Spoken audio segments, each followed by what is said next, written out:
Hello students, good morning.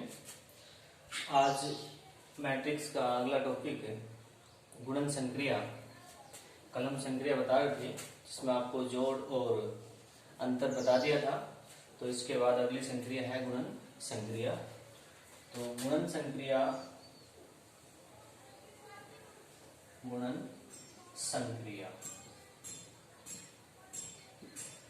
Main है, इसमें गुणा सीखना मेन है, इसमें थोड़ा सा अलग है।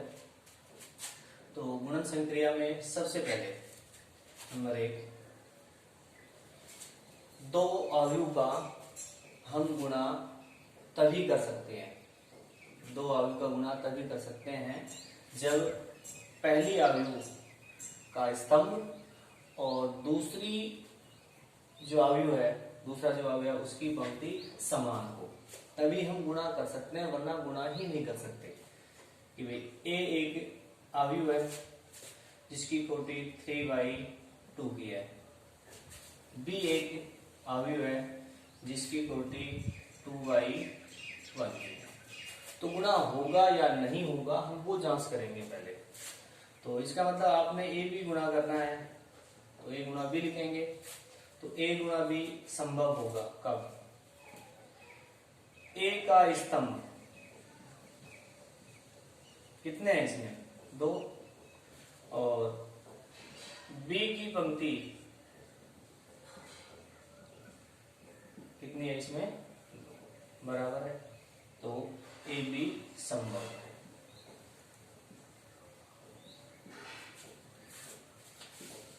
मान लो ए आपके पास है 2/2, बी आपके पास है 1/3। तो इसका स्तंभ 2, इसकी पंक्ति 1। ए बी का गुणा नहीं कर सकते, ये ए बी संभव नहीं है। ठीक है। तो गुणन संक्रिया कैसे ज्ञात करेंगे कि ए और बी का गुणा तभी संभव है जब पहले जो मैट्रिक्स लिखी जा रही है उसका स्तंभ और बाद में जो लिखी जा रही है उसकी पंक्ति समान है, तो ही गुणा संभव होगा। अब इसके बाद गुणा करेंगे कैसे? तो इसकी प्रक्रिया मैं आपको बता रहा हूं उसमें कि ए एक अवयव है। ये जो गुणा है एग्जाम्पल से ज्यादा समझ में आएगा। तो 2 3 1 2 1 2 3 1 2 3/3 की है। बी, अब इसका स्तंभ कितना हो गया? 3। तो इसकी पंक्ति आपने कितनी लेनी पड़ेगी? 3 1 2 1। तो ये कितने की हो जाएगी? 3/। तो ए और बी का गुणा संभव है। मैं अभी इसी प्रक्रिया बता रहा हूं आपको। आपने करना क्या है? नंबर 1, पहले अवयव की पहली पंक्ति का गुणा दूसरे अवयव के पहले स्तंभ के संगत अवयव से गुणा करेंगे और उनको जोड़ेंगे। जैसे 2 का 3 से गुणा, 3 का 1 से गुणा और 1 का 2 से गुणा। जैसे 2 का 3 से गुणा 6 प्लस 3 का 1 से गुणा 1 का 2 से गुणा। ये आपका पहला अवयव होगा, कहने का अर्थ जो आप बढ़ती है A11 होगा। दूसरा पॉइंट, पहले अवयव की पहली पंक्ति को दूसरे स्तंभ से, वो आपका ये A12 होगा। अब यदि इसमें और भी स्तंभ हो, -1 2 3 और भी स्तंभ हो, तो इस पंक्ति का लास्ट यानी जो इसमें स्तंभ है अगले स्तंभ से। कहने का मतलब कि आप क्या कहेंगे, नंबर 1 R1 का गुणा C1 से, R1 का गुणा C1 से।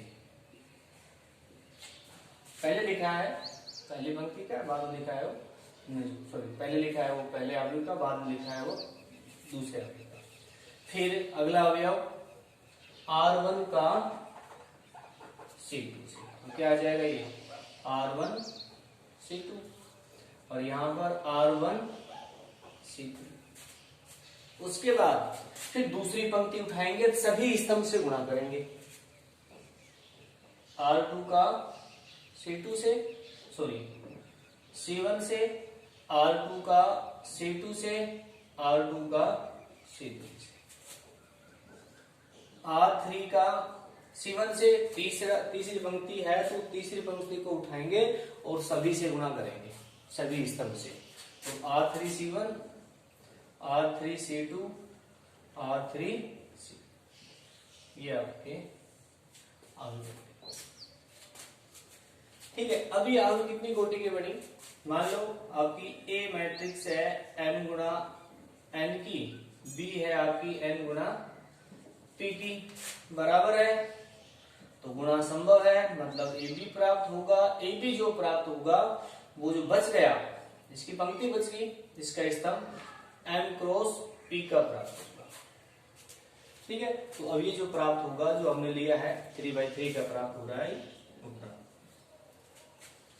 ठीक है, देखो मेन तो गुणा जो है हम एग्जाम्पल से ही समझेंगे, और एग्जाम्पल से ही समझ में आता है। प्रक्रिया मैंने नोट्स में लिखवा दिया आपके नोट्स में, तो पहला एग्जाम्पल ले रहा हूं मैं, जो नोट्स में लिखा है आज वही एग्जाम्पल ले रहा हूं। A बराबर में 2 3 2, A बराबर में है 2 3 3 1 2 2, ये है आपके 3/2। B है ये 2 3 1 3, 2/2।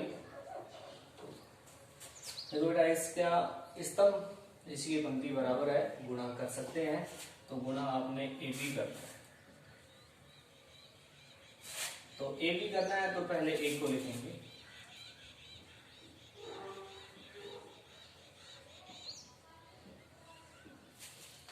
फिर B को लिखेंगे,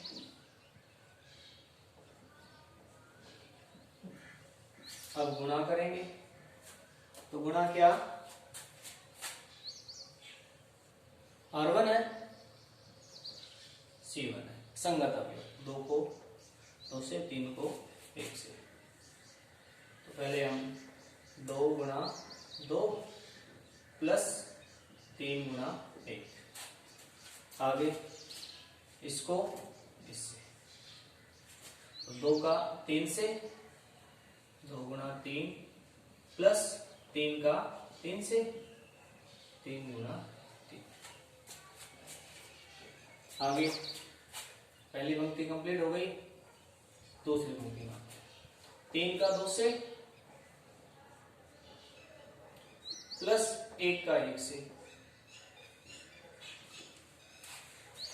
अगला अवयव 3 का 3 से प्लस 1 का 3 से, आगे 2 का 2 से प्लस 2 का 1 से, 2 का 3 से प्लस 2 का 3 से, तो क्या आएगा, 4 plus 3 6 plus 9 6 plus 1 9 plus 3, 4 plus 2 6 plus 6, बराबर में 7 9 और 6 15, 7, 12, 6 और 12।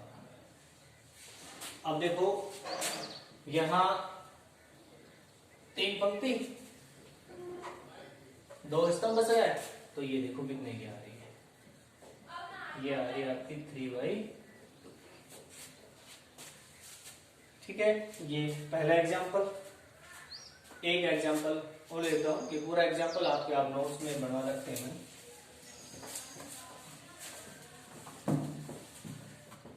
दूसरा एग्जाम्पल है, ए है आपके पास -1 2 3 3 1 2 2 3 1। बी है -2 -3 -1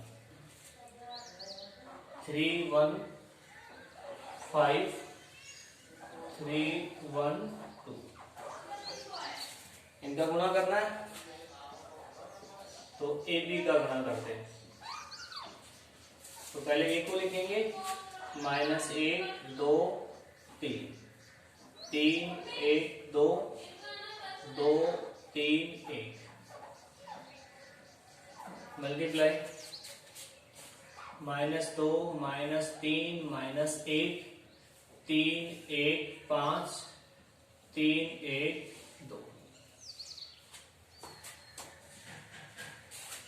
पहली पंक्ति पहला स्तंभ से गुणा संगत अवयव का, तो -1 गुणा -2 2 प्लस 2 गुणा 3 6 प्लस 3 गुणा 3 9। R1 का C1 से पूरा। अब R1 का C2 से -1 गुणा -3 प्लस का 3 2 गुणा 1 2 3 गुणा 1 3। अगला -1 का -1 से +1 2 का 5 से +10 3 का 2 से +6। R1 का C1 से C2 से C3 से तीनों से कंप्लीट। अब आएंगे R2 का। R2 का C1 से 3 गुणा 2 3 गुणा -2 -6 1 गुणा 3 2 गुणा 3 6 3 गुणा -3 1 गुणा 1 2 गुणा 1। अब 3 गुणा -1 -3 1 गुणा 5 2 गुणा 2 4। अब R3 का 2 गुणा -4 2 गुणा -2 -4 3 गुणा 3 9 1 गुणा 3 3 2 गुणा -3 सॉरी -6 आ जाएगा। 3 गुणा 1 3 1 गुणा 1 1 2 गुणा -2 2 गुणा -1 सॉरी -2 3 गुणा 5 15 1 गुणा 2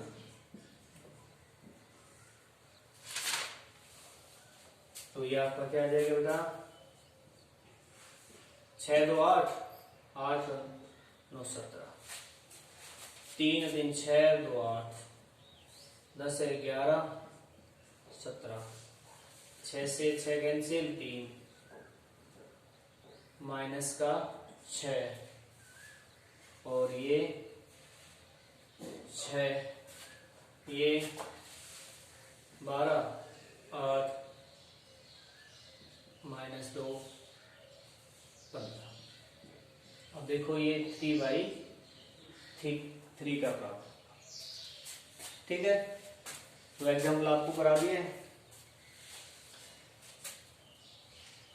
अब गुणन के बाद आता है अगला टॉपिक, छोटा ही है, आपको बता भी रखा है पहले, अदिश गुणन। अदिश गुणन। इसमें क्या है कि किसी ऐसा संख्या को या अदिश राशि को किसी मैट्रिक्स से गुणा करते हैं। ए आपके पास कोई मैट्रिक्स है, इसको आपने के से गुणा करेंगे तो के ए हो जाएगा। तो के ए जो हो रहा है उसमें हम ये कहेंगे कि के जो है ए के प्रत्येक अवयव से गुणा होगा। के ए के प्रत्येक अवयव से गुणा होगा। ठीक है, ये आपको बता रखा है टॉपिक। इसके बाद आता है अवयव के अवयव गुणन के गुणधर्म। गुणधर्म प्रॉपर्टीज क्या क्या है इसकी? तो नंबर 1 है क्रम विनिमेयता। क्रम विनिमेयता क्रम विनिमेयता मतलब क्रम बदलकर गुण बराबर आते हैं, ठीक है, नहीं आते तो क्रम में नहीं। तो इसमें देखो ए बी का गुणा करते हैं तो बी ए बराबर नहीं आएगा। और ये भी जब है जब ए और बी का गुणा संभव है और बी ए का गुणा संभव है लेकिन बराबर नहीं आएगा। ठीक है, कई बार क्या होता है ए और बी का गुणा संभव है, बी ए लेकर रहेंगे। जैसे ए आपने ले ली 3/2 की और बी आपने ले ली 2/1 की, तो यहां से ए बी कितनी आएगी? ये बराबर है तो 3/1 की, और बी ए निकाले तो बी 2/1, ए कितना है 3/2। अब देखो ये 1 और ये 3 बराबर नहीं है तो इनका गुणा ही संभव नहीं है, तो इसमें क्रम विनिमय नियम लागू नहीं होता है। अगला है नंबर 2 साहचर्य। साहचर्य इसमें 3 संख्या लेते हैं तो 3 आगे लेंगे। तो इसमें ये है देखो ए बी का गुणा करें फिर इसका सी से गुणा करें, और पहले बी और सी का गुणा करें फिर उसको ए से गुणा करें, बराबर होता है। देखो शर्त ये है ए बी और बी सी का गुणा संभव होना चाहिए, मतलब इसका स्तंभ इसकी पंक्ति बराबर होनी चाहिए, इसका स्तंभ इसकी पंक्ति बराबर होना चाहिए। इनका गुणा संभव है, इसका गुणा संभव है तो ये बराबर होगा। तो हम कह सकते हैं इसमें कि साहचर्य नियम लागू होता है गुणन के लिए। नंबर 3 है तत्समकता, आइडेंटिटी। तत्समकता देखो तत्समकता क्या होती है कि ये कोई मैट्रिक्स ए है, इसको कितने से गुणा करें ए आ जाए, तो इसमें आई से गुणा करेंगे। आई क्या है यहाँ पर? इकाई मैट्रिक्स। तो गुणन के लिए जो तत्समक अवयव होता है वो यहाँ पर इकाई मैट्रिक्स होता है। गुणन के लिए जो तत्समक अवयव होता है वो इकाई मैट्रिक्स होता है। इकाई आपको बता रखा है जिसके प्रत्येक अवयव 0 0 1 0 0 0 1, ये तो 3/3 की है, और ये 1 0 0 1 ये 2/2 की है। ठीक है, तो ये हो गया तत्समक। अब इसके बाद मैं कुछ आपको सवाल कर देता हूँ गुणन पे आधारित, योग पे आधारित। अब हम 3.2 के सवाल कंटिन्यू कर सकते हैं। 2 टॉपिक और बच गए छोटे छोटे, मैं उनको कल उसमें समझा दूंगा आपको। ठीक है, तो हम सवाल लेते हैं इसमें 3.2 के।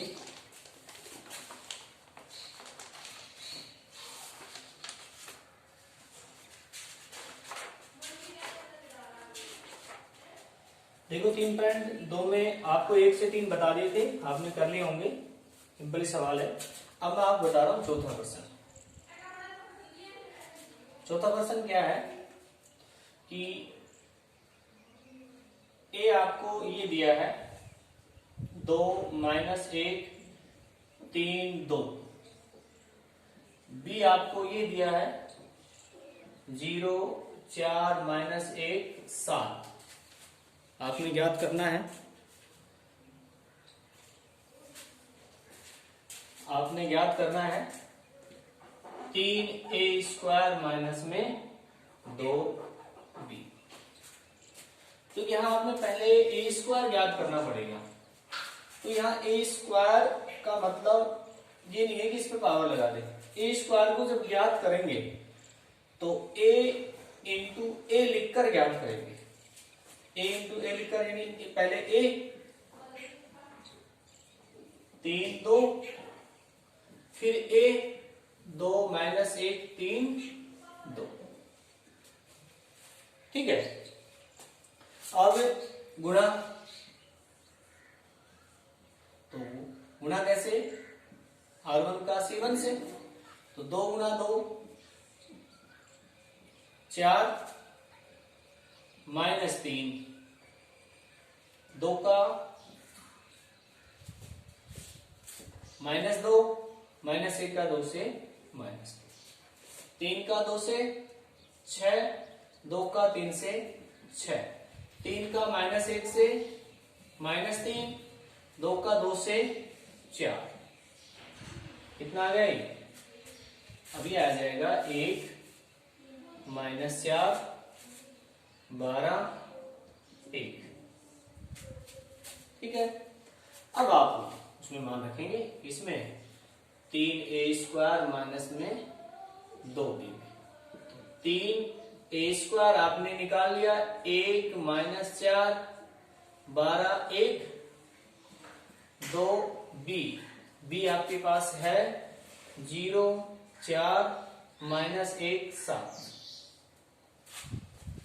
ठीक है। तो अब इस अदिश गुणा 3 माइनस 12 36, 3 प्लस लगा देते हैं 0 माइनस 8 प्लस 2 माइनस 2। अब ये 3 plus 0 minus 12 minus 8, 36 plus 2 3 minus 14। कितना आ जाएगा? 3 माइनस 20 38 माइनस 12। ये आ जाएगा 3a² माइनस में 2। इसके बाद अगला एग्जाम्पल लेंगे।